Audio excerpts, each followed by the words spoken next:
Second Canadian has died after undergoing the so-called liberation treatment for multiple sclerosis.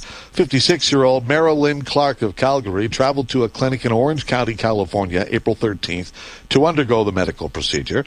Hours after she was discharged, she began having an extreme headache followed by nausea and vomiting. She was rushed to hospital where she later died.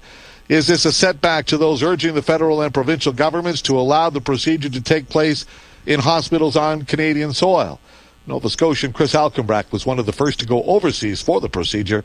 He joined us on the phone this afternoon from his home in the Annapolis Valley. Hi, Chris. Hi, how you doing? I'm doing fine. How are you doing?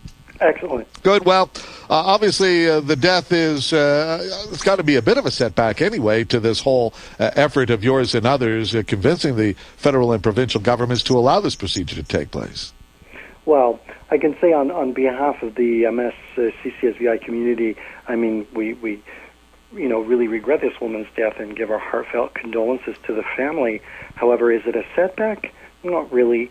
I did a little bit of research into the clinic, Rick, and I saw, this clinic has already performed the procedure on 700 to 800 Canadians. Really? Yeah, that many? Absolutely.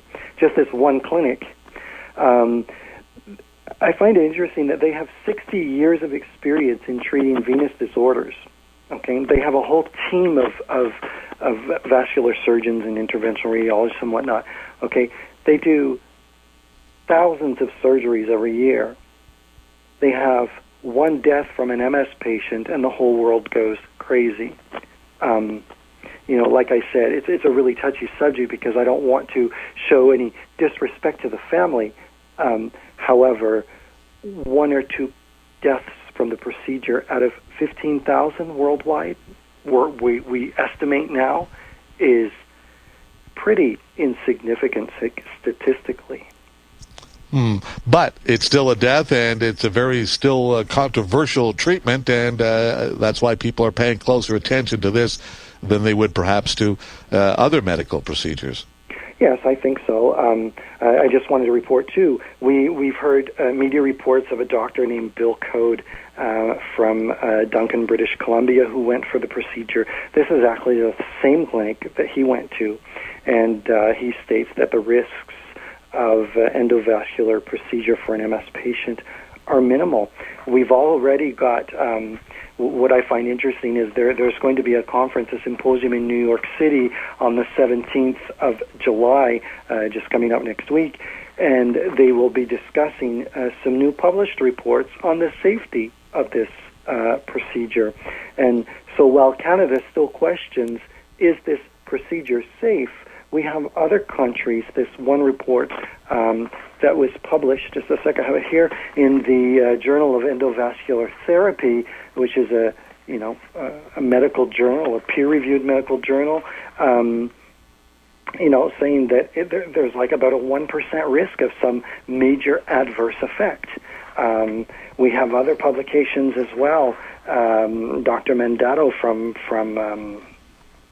Albany, New York, who's published a study on the safety of the procedure as well in a peer-reviewed journal. So while Canada is still questioning whether this condition even exists, other countries are moving forward at a much more rapid pace and getting the data that they need and helping MS patients to varying degrees. The victim's husband says that he now wishes she had never had the procedure and believes that if she hadn't, she would still be alive today. Yes. I believe that too, Rick. I believe that there was probably a direct link to her death and the procedure.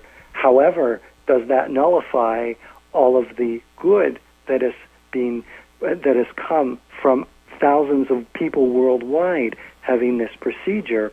The same thing would go, I suppose, with a cancer patient who dies from chemotherapy. Do we stop chemotherapy for all other patients? And of course, the family member of that chemotherapy patient is going to say, I regret ever having given chemotherapy to this person. We have in the dozens of deaths from a medication called Tysabri and other medications with MS. people die when they take them. There's also a risk of dying with MS if you do nothing. We know from the Beyond MS Association of Canada and the Tim Donovan cross-country tour, the statistics that they publish, they say 400 Canadians a year die of MS and complications due to MS. So, I mean, like I say, I regret, and my heartfelt condolences to this family. You know, I would probably feel the same way, Rick, if my wife, if when I went for the procedure, if something happened to me like death or a stroke or some of the other risks that are involved in this procedure, you know, of course she would say she regretted it. Do we know what caused her death? Was it, you know, some medical error, or, you know, no. And I don't want to, you know, downplay the death, but was it just one of those things that does happen from time to time? No, in fact, I read, I did find a report saying that there was an independent review by doctors of the images of the procedure, and no evidence that the clinic did anything wrong was found. So one thing that her husband mentions in the reports that he shared with several news broadcasting stations is the fact that his wife had severe high blood pressure. Now, if that had any, reason to cause the death with having the procedure, you know, he cautions people as well. If you have high blood pressure, don't have the procedure. I'm not going to give my opinion on that. I don't really have an opinion for or against, but, you know, there are other things.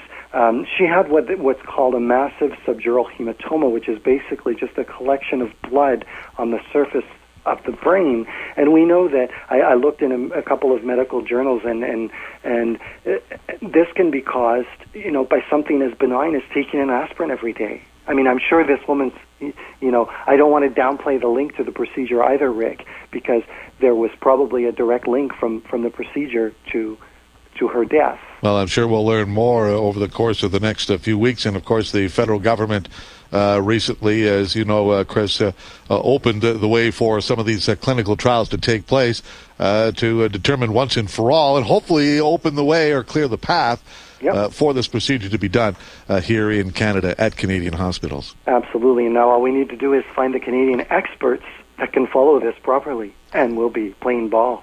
All right, Chris, good to talk to you again. Yeah, thank you very much. Take care. Bye-bye. Chris ALKENBRACK, himself an MS sufferer, and who went overseas, went to Poland, did Chris, for the procedure. His procedure, he says, has given him a new lease on life, and, he's had some minor setbacks months after the procedure. Chris still doing quite well, thank you very much. And unfortunately, though, for the MARALYN Clarke of Calgary, it didn't work out so well, and our condolences to her family for their loss.